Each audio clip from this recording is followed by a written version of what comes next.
Ladies and gentlemen, welcome to the Pathway to Results podcast. It is your boy, DG. Welcome back. I can speak on this one, and everything that I do speak on is from me. Really, it's my perspective and how I experience everything. But I will tell you this, okay? 99.99% of us struggle with this. 99.9999% of us struggle with this thing that we call comparison. Comparison. To the point that it makes you sick. To the point that it has you like, oh my gosh, I'm never enough. Oh my gosh, I know. Like, this is the reason why the matrix, this system that we live in, why it operates. Once you get rid of comparison, you've unplugged. Good God Almighty, we're going to come in right now. Let's go ahead and do it. Let's understand what comparison is. See, in order for there to be comparison, that means there has to be at least dos, at least two. You cannot compare one thing. If there's only one thing, you can't compare. If there's only one thing, you cannot compare. If there's two things, now we have contrast. So therefore, we can compare. So here's what the issue is. We understand how the mind works, spirit, mind, body. The ego lives on the mental plane. The ego operates in duality, meaning two, dos. Anytime there's dos, there's comparison. Up, down, left, right, gay, straight, Republican, Democrat, black, white, good, bad, right, wrong, evil, good. Do you see what happens? So now guess what happens now? We're comparing them.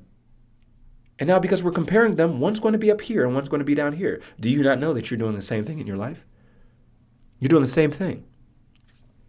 You're not looking at all that you're doing because you're comparing yourself to somebody else. So guess what now? You only see what you're not doing.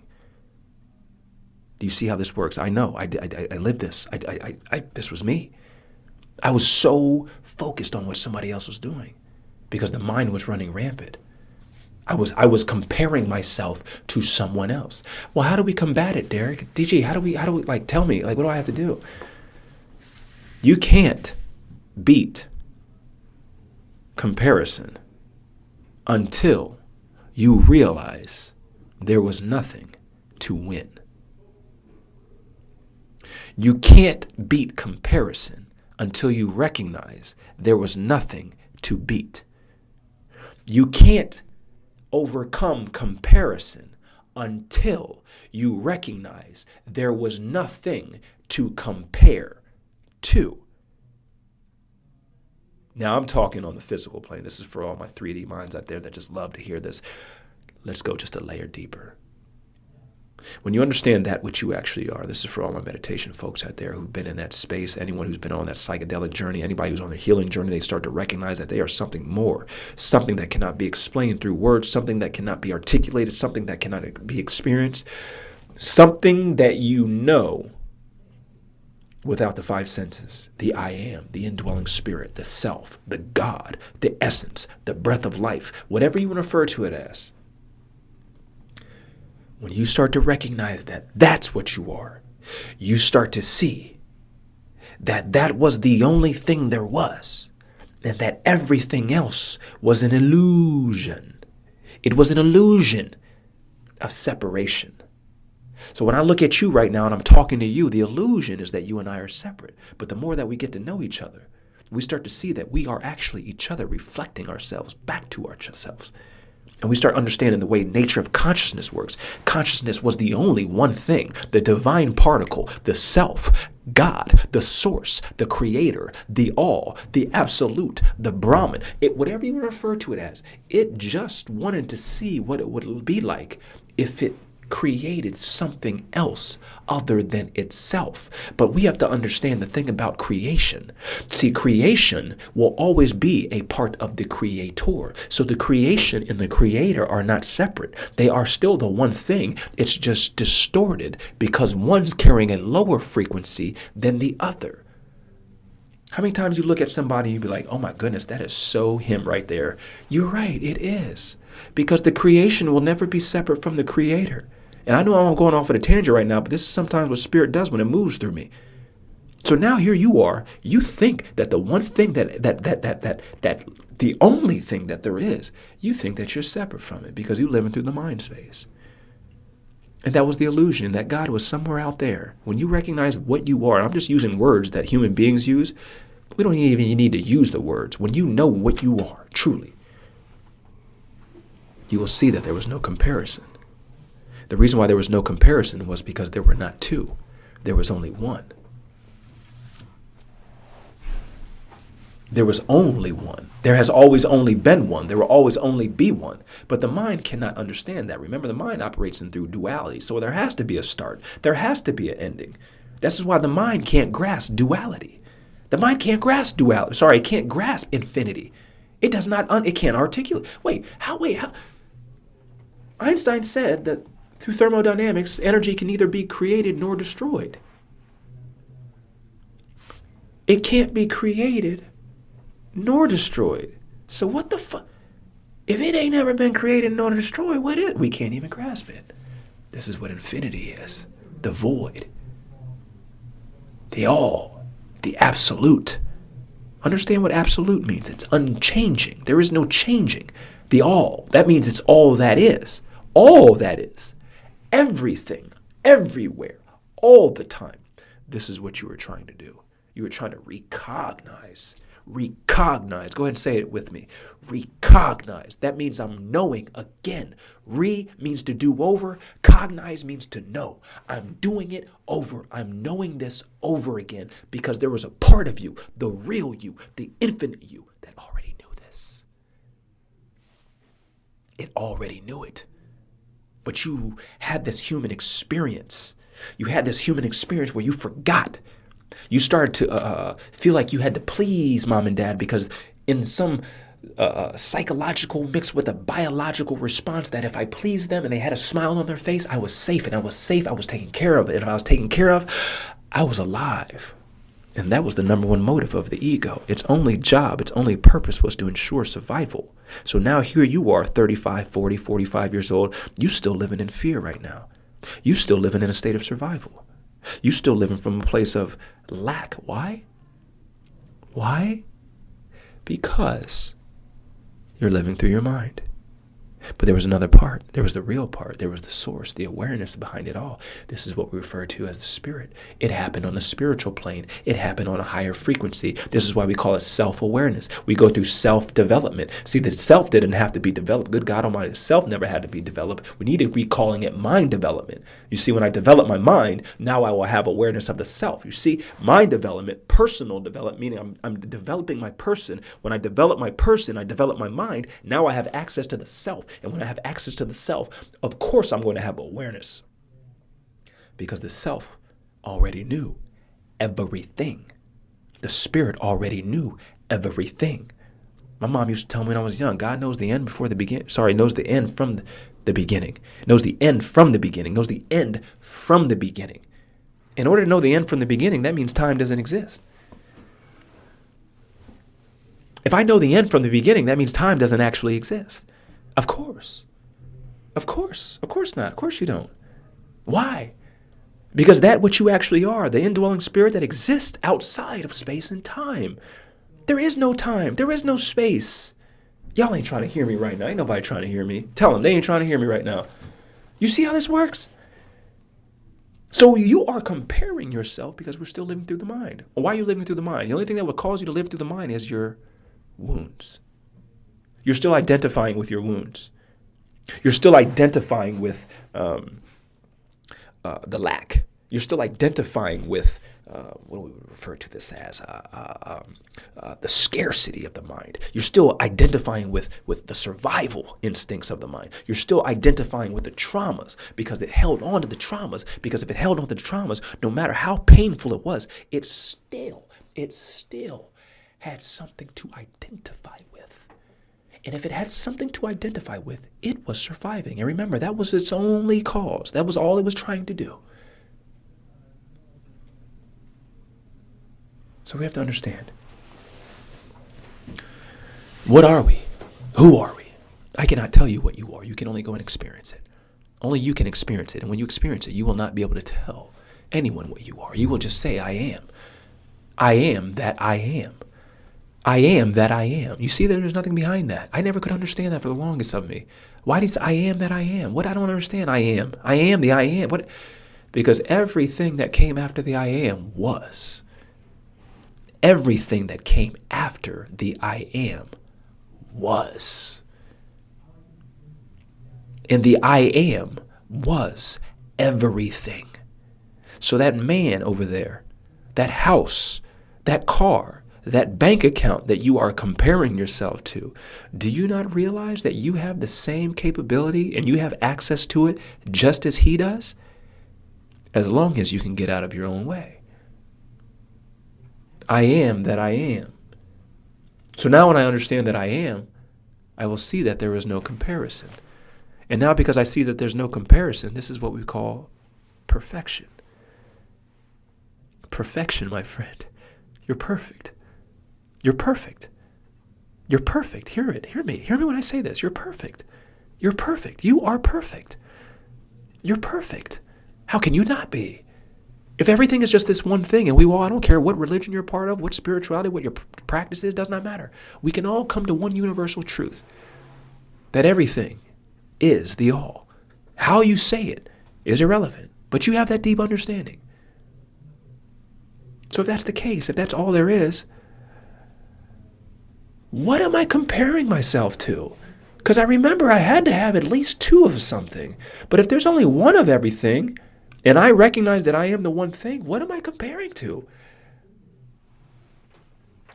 Perfection is the recognition that there is only one thing. There is no comparison. There is no contrast. See, everything's perfect until there's something else to compare it to. You see, this vacation was perfect until you went on the next vacation. Do you see how this works? So what's the point? What's the point? What's the point? Tell me. D, what's the point? This is cool. That sounds cool. Got me riled up. Yeah, got me. Yeah. What's the point? You don't need to compare yourself to anyone. I wouldn't compare. I would compare. Con. C-O-N. Not compare. Compare. Without parison. Pair means two. Pair means two. There is no two. There is no two. It's without two. It was just one. So now that I recognize that, I don't need to compare myself to anybody. Okay, why though am I comparing myself? Oh. I know why I'm comparing myself. Because I still rooted my self-worth in people, places, and things. And that was just a survival mechanism that I learned when I was young by modeling my father or my mother or my pastor or whoever. This is actually just a wound. So I need to go back and reparent that part of myself that was constantly comparing, that maybe didn't feel like it was good enough, maybe that felt shame, maybe that it felt guilt, maybe it felt neglect, maybe it felt abandonment. I need to go and reparent that version of myself. If I reparent that version of myself, guess what ends up happening? Now I become just a little bit more whole. And the more whole that I am, I see myself as all that I am. Oh my goodness.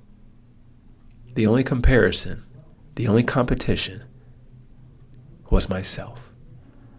And there wasn't even competition anymore. I work with a lot of athletes, and they think I'm nuts when I tell them that there's no competition is stupid. I'm going to use this human words. I really don't think it's stupid, but I have to say it like this. I say this for a kind of like a shock value, but I say like competition is ridiculous. Why would you ever compete? For what? Every time that you compete, you're coming from a place of lack. Yeah, but how am I going to beat them? What is there to win? Okay, you won the game. Now what? Okay, you won the sum of money. Now what?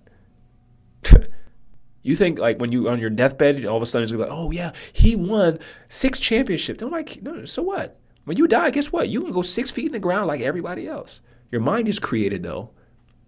This whole construct of, yeah, but if I win, then I'm validated. I'm enough. Like, what does it matter? So here's my point. It's less about competition and more about creation, because creation is your divine nature. See, we understand spirit can't not create. It's constantly asking itself what I can become. But the spirit always comes from a place of abundance. Spirit does not come from a place of lack. So every time that I'm competing, I'm actually living through my ego. I'm actually living through the part of me that actually is creating comparison. I'm living from the fractured part of me instead of the absolute, the divine part of me. Do you see how this works? So I stopped competing. When you stop competing, you'll stop comparing. When you stop comparing, you can start creating. And this is the 3 C's, triple C's right here. Competition. Get rid of it. You'll get rid of comparison, which will give you creation. Competition minus comparison equals creation. So, I know for me personally, as a quote unquote former athlete, I always thought I was supposed to win and create, and beat everybody. Now I'm like, ain't nothing to win. There's nothing to win. There's nothing to win. Nothing. So now I don't even have to compare. Man, did you see what he got to do when he did this? Wow, that's cool. Good for him. Fantastic. I hope he learns all the lessons that he needs to along his journey when he's in that part of his life. Cool. What can I do in my life to learn just a little bit more? What am I capable of? Who can I become? What can I do? You see, it's always reflect, reflect, reflect, reflect, reflect. The moment that you realize that there was nothing to win, you'll stop running the motherfucking rat race. And this is what the Matrix did. The Matrix made you think that there was something to win by making you think that there was something to lose. Do you see how this works? You think that there's something to lose. So what are you doing? You're competing to win. But when you realize that there was nothing that you could lose, I don't even have to. Y'all got it? Go ahead. Go ahead. Somebody said, what happened if somebody broke in and they did? Have it. You can take it. You can have it. I've done this before. I've done this. I told you I was a part of fraud. I lost everything. Everything. When I tell you everything. I woke up on Christmas morning of 2019 with an alert from Chase Bank saying a negative $135 with no money coming in. I was unemployment from the state of Indiana trying to get money just so I could survive. I would take that money and go pay a babysitter and go sit out in the woods. So I've been here. When I realized I was so afraid of losing something because I thought I had to win, I stopped running the race when I realized there was nothing to win. There was nothing to win. There was nothing to win. But the rat race made me think, you got to make this much. You got to have this by this. You got to have. So now what does that do? It creates a scarcity mindset. Creates a survival, competitive, alpha male. The complete opposite of my divine nature. My divine nature says, here, you can have it. So when I tell you I've been there, I lost everything. We had a $250,000, $250,000 settlement. This guy said, hey, I did you wrong here. I'm going to give you $250,000. But in order for you to get this, you have to sign this non-disclosure that says you cannot mention anything else about me. You cannot talk about it just as you're doing on your podcast. You cannot go on and write a book about it. You cannot make a movie about it. You cannot discuss anything that I have done to you purposely ever if you want this $250,000. I have to tell you this because I never expressed this before. That $250,000 was quote unquote needed. That $250,000 would have helped in the financial and the material world. But guess what? I realized there was nothing to win here. There was nothing to win. So I let the $250,000. I said, I'm not signing that. You go ahead. Because somehow inside, deep down inside, I knew that $250,000 was going to keep me from being able to help people. I don't know if I have this podcast because I can't talk about my journey. I can't talk about my experiences. You see how this works? Somehow my higher self already knew because the real me already existed outside of space and time. And as my mama used to say, the spirit, God already knew the end from the beginning. So it knew, you can't sign this. Don't you do it. And there was something in my solar plexus chakra that wouldn't allow me to take action to the point where my attorney, who I was paying $5,000 a month to that I didn't even have the money to, he said, you're crazy for not signing this. I said, you're right. You're right, I am crazy. I'm crazy in your world. Then I understood how Jesus felt when the Pharisees said, who do you say you are? And Jesus said, I am whoever you say I am. Because I will be however you see me. Because you and I are the same thing. I'm just a mere reflection of you. And I'm here to tell you this right now.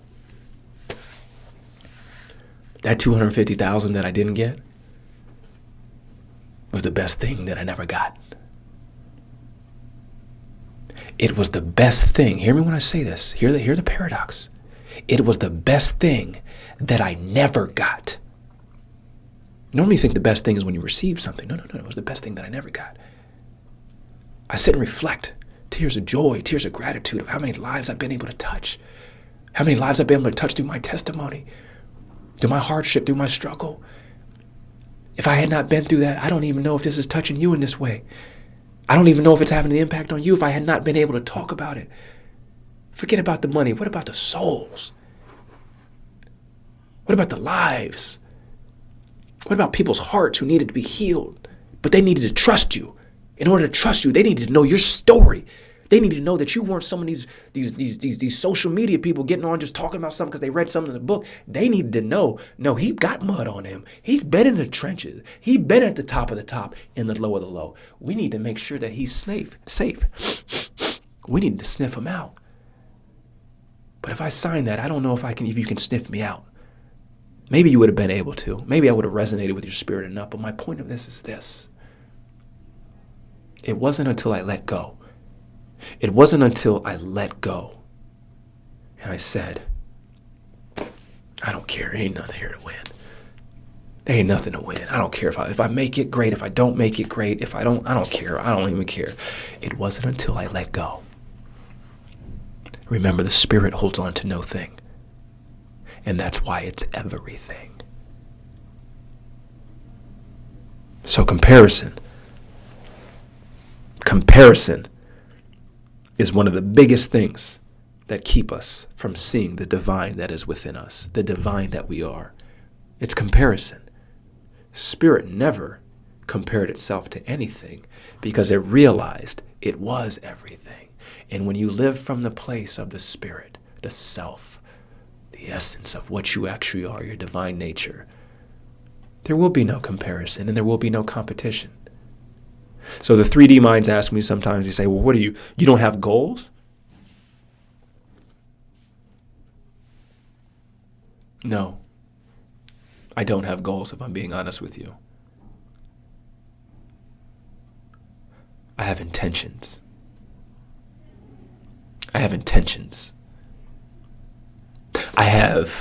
DG has intentions of where he wants to go. But DG also understands through deep, extensive work on himself that Spirit's going to take him wherever he needs to go so his heart can heal wounds and learn on this incarnation. If we look at quantum mechanics of it, the observer is what collapsed the wave into the particle. When you give attention, you cannot have attention without intention. Intention is what comes first. When I give intention, I will have attention. And attention is what collapsed the wave into the particle. And that particle is what froze and materialized itself into matter. And matter is what I called my reality. It was about me being intentional. It was about being intentional. So if this has helped you at all along your journey, I'm grateful. I'm grateful that I could be the one who could help you. I would like to meet you. I would like to help you more, whether that's through Release, which is a 6-month program. You still got time to sign up. We're going to get started on this journey in April. You get signed up. Get yourself signed up. Join the community. You save 50%. Join the community. You save 50%. Join the community. You get 50% off. It's already $600 for 6 months, $100 a month. But you can get it for 50% off. Get yourself signed up. If you want more interaction, let's go on a retreat. We got spots left for the Grand Canyon. That's almost sold out. And we got spots for Hawaii. Hawaii is going to be magical. See, what I didn't tell you was DG Mindset rented out the whole entire resort, so it's only us. It will just be us there. There will be nobody else there. It is just us. However many souls come, it will be a magical experience. If you have not been to Hawaii, if you have been to Hawaii, you will know what I'm talking about. The energy in Hawaii is divine. I just want to tell you thank you. I just want to tell you thank you for you continuing on your journey. Do not compare yourself to anyone. Do not compare yourself to anyone. Recognize what you are. Continue to heal your wounds. Continue to find yourself. Continue to be yourself. Continue to know yourself. And then you'll see that there was no comparison. You were already perfect. Strive to be better, but you were perfect just as you are in this moment that we call now. As always, I wish you nothing but the best on the pathway to your results.